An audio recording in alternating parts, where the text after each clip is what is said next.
great champions that's up in heaven right now watching me, they're probably saying, that's another good one for Mike. Mike Tyson, the undisputed leader of the new generation, was about to make his 5th title defense against the dean of the old school, Larry Holmes. The Easton assassin has defended his title 20 times, second only to Joe Louis. Now that's impressive. This had to be a surreal experience for Mike Tyson. Holmes won his first belt in 1978 when Tyson was 12. And he stayed champ all the way until Mike was 19. So growing up, Holmes was the champ, period. The one constant in a chaotic world. Tyson's got to be thinking, then that's Larry Holmes right there, as he appears to be scared of me as if I were a monster, a Wolfman, or a Dracula, Freddy Krueger, if you will. And Holmes had a reason to be scared. After running and hiding for 3 rounds, he came out clowning in round 4. So Tyson treated into a few pies in the face. What type of pie, you ask? Fistberry crunch. Right hand and down goes Holmes with a crashing right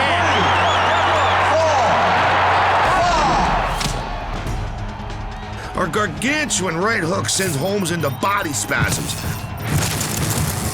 He doesn't know what just hit him. So seconds later, Tyson breaks him off another piece. And down he goes again from another right.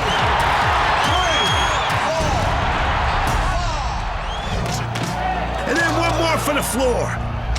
Boom. Down goes Holmes, and that's going to be it. It's over. In his entire 30-year career, this was the first and only time Holmes was ever knocked out. The student had become the teacher, and the old dude had gotten schooled. Manny Pacquiao is the best fighter in the world. Certain top contenders stay in shape just by running away from Manny. He's the first dude ever to win titles in 7 different weight classes. 7! Tonight, he'll defend his bantamweight belt against the one-man Colombian crunch cartel, Jorge Julio. El Conquistador's an Olympic medalist with a big bag of tricks. But can he stop the power of Pacquiao? Anybody they put in front of him, he's beating them. The proof is in the punching. He's got stunned with the left. That was just for warm-ups. Listen as Uber trainer Freddie Roach gives some guidance. I want you to go behind the double jab. Champ that he is, Manny makes the adjustment. And the result is a symphony of sock. First movement, boom! He's got stunned with the left. Second movement, bam! Oh my God, this is exciting stuff. And for the grand finale, a crescendo of fists. The ref steps in, looks at Julio's eyes. He's traumatized. It's over. 50 punches like a machine gun. Let's kick this bad boy into reverse.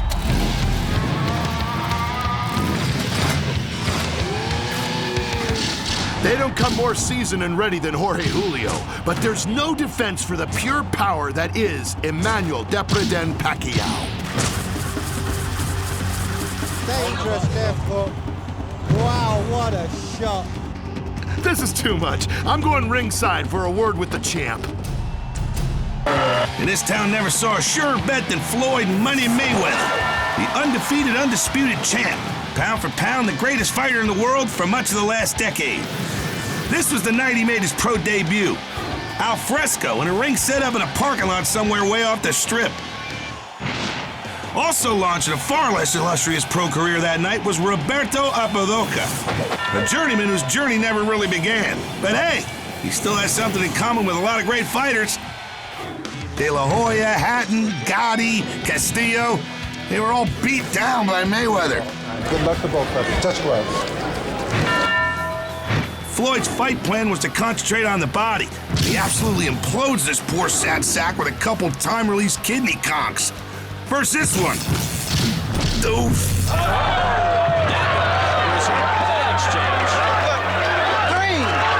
4, 5, 6. Ooh, that hurts bad. Pain sneaks up on you. Watch it again. He gets popped here. I'm okay. But then, like 3 beats later, he's like, oh, yeah, that stings. I'm gonna need a sec here. Daca was hurt by that exchange. So now that area of his belly practically has a target on it. It's all over but the gagushing. Mayweather zones in and gagush he does. There goes Aguilera. Down he goes, eventually. And I do not think he's getting up, and he is not. This one has been stopped. Poor Roberto, that shot radiated down to his soul. He's probably still feeling it nearly 15 years on. That ripped up guy in the red trunks is a 25-year-old George Foreman, at this point considered the hardest puncher in the world.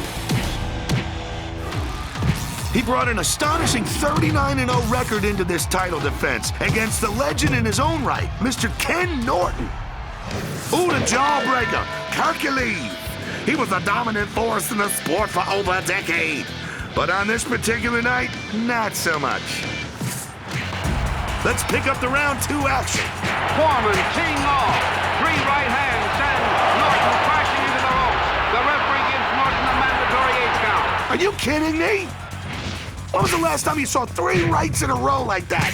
Then Norton slingshots back off the ropes to catch a 4th? Oh, delicious. Can I have another serving? Norton goes down again. That one seemed a little more like a slip. Norton sure gets his money worth out of those ropes. But this next series is where George Foreman really throws some fat beef on the grill. Sizzling. Sends Norton tumbling to the canvas. That was ridiculous. Foreman locks in the flavor with a roundhouse right, then slams Norton down hard with a bonus left. Just cause he can, cause he's George Foreman. But fear not, better days were just around the corner for Ken Norton. As for George, he'd lose his belts in his very next fight, the immortal Rumble in the Jungle against Ali. But for tonight, he proved he was still the undisputed most feared man on the planet. It's Roy Jones Jr., a.k.a. Superman, a.k.a. Captain Hook, a.k.a. he doesn't need any more nicknames. He's Roy Jones Jr. With an unmatched combination of hand speed and punching power, he's easily the greatest fighter of the post-Tyson era. Arguably the best ever. They say adversity reveals character, and Vinny Pazienza was nothing if not a character. Listen, I know that's supposed to be like a devil hat, but you look more like Little Red Riding Hood, bro. And my, what a big record he has. Not bad for a guy who was never supposed to fight again after a bad 1991 car crash. Well, tonight he's got a shot at the super middleweight title. But on this night in Atlantic City, Vinny Paz got into his head a little bit. Make no mistake, through 6 rounds, this one was never much in doubt. Jones immediately. Wow, he came out blasting. Jones outpunched his opponent by almost 3-1. But somehow, this whole fight felt like the Vinny Paz show. Now the punches are getting there for Jones, and I mean repeatedly. Even as he was getting pummeled, his antics set the tempo. The guy almost danced his tassels off. Confidence of Pazienza is boosted. Sure, Jones was known to showboat a little, but Vinny was a show battleship. Pazienza showboats and Jones showboats back. And like all battleships, he eventually got sunk. Pazienza nearly went through the ropes. Heart will only take you so far against the guy with supernatural ability. There were 3 knockdowns in this final round. Gagush. Pazienza's in trouble. Ready to go. Gagusher. That's another knockdown. And Gagushist. It is over. Roy Jones Jr. has defended his middleweight title. Let's gaze and wonder a minute at Roy Jones Jr.'s ability to fling. Punches are coming in from every possible angle. But hard. That's another knockdown. It must be like fighting 6 guys at once. Awesome shot. And yet Vinny wanted more. It is over. Pazienza lost, but he was by no means beaten. A New York crowd has packed Madison Square Garden to see a future legend. The 24-year-old fighting machine in red trunks, Smokin' Joe Frazier.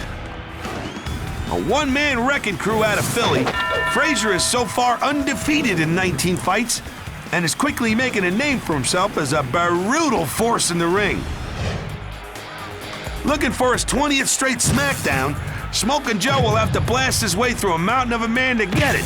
Undefeated Buster Mathis. Tipping the scales at 243 pounds, this guy's got almost 40 libs on Frazier. He's looking to make a tasty meal out of him tonight. Now at this point, Muhammad Ali has just been stripped of his title for draft dodging, and the World Heavyweight crown is up for grabs. We pick up the action in the 11th round as both men have been pounding each other, bringing the heavyweight hurt. Buster Mathis and Joe Frazier really going at it, each man refusing to give ground. Ooh, and Buster busts a couple of rights to Joe's mug, but he didn't even feel it. Frazier could get hit by a bus and shake it off. But bam! Frazier comes back with a double dose of uppercut jawbreakers.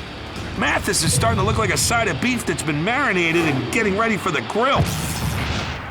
Everybody knows Mathis has dynamite in those meaty mitts of his. One monster blow to Joe's kisser could still end this thing in his favor, but not on this night, big man. Frazier rips a sharp left hook to the jaw, and the 240-pound Mathis hits the canvas. As an exhausted Mathis leans his load on Frazier, Smokin' Joe sets him up with a quick right and follows it with a lightning left. Buster boards the express elevator, going down. Frazier rips a sharp left hook to the jaw, and the 240-pound Mathis hits the canvas. Yeah, and he's dropped off on the ground floor. Okay, well, some other time then. You're still the man, Manny. It's a left hook from hell. You do not want to be on the end of that.